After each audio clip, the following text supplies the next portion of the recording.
Hi friends, అందరికీ నమస్కారం. Friends, Tirumala Tirupati దేవస్థానానికి సంబంధించి ఈవోపై వేటు పడింది.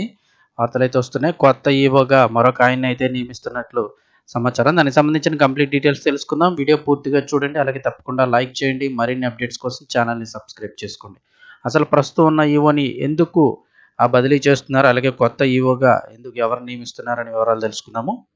టీటీడీ మాజీ అలాగే ప్రస్తుతం ఉన్న సింఘాల్ పై వేటు పడింది. ఈవో ఎండోమెంట్ ఆఫీసర్ పైన టీటీడీకి నూతన ఈవో అయితే కనుక రాబోతున్నారు.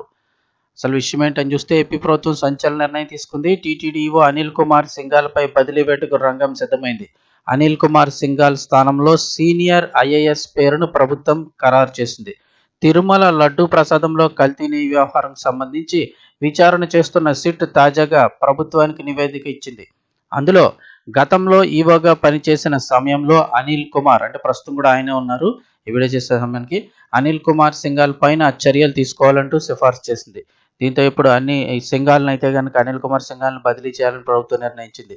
తిరుమల తిరుపతి దేవస్థానంలో కల్తీ నెయ్యి వ్యవహారంపై దర్యాప్తు జరుపుతున్న సిట్ తాజాగా రాష్ట్ర ప్రభుత్వానికి నివేదిక సమర్పించింది. కల్తీ నెయ్యి సరఫరా కావడానికి టీటీడీ మాజీ చైర్మన్ వైవి సుబ్బారెడ్డి హయాంలో నెయ్యి సేకరణ విధానంలో తెచ్చిన మార్పులే కారణమంటూ దర్యాప్తు అధికారులు నిర్ధారించినట్లు తేలింది. ప్రస్తుత ఈవో అనిల్ కుమార్ సింఘాల్ ఈ వ్యవహారాన్ని సకాలంలో గుర్తించకపోవడం, లేక గుర్తించినా కూడా చూసి చూడనట్లు వదిలేయడం క్షమించరాని నేరంగా సిట్ ఆక్షేపించినట్లు తెలుస్తోంది. విధి నిర్వహణలో ఆయన తీవ్ర నిర్లక్ష్యం వహించారని, టీటీడీ పాలక మండలి ఒత్తిడికి తలొగ్గారంటూ గుర్తించినట్టు తెలిసింది.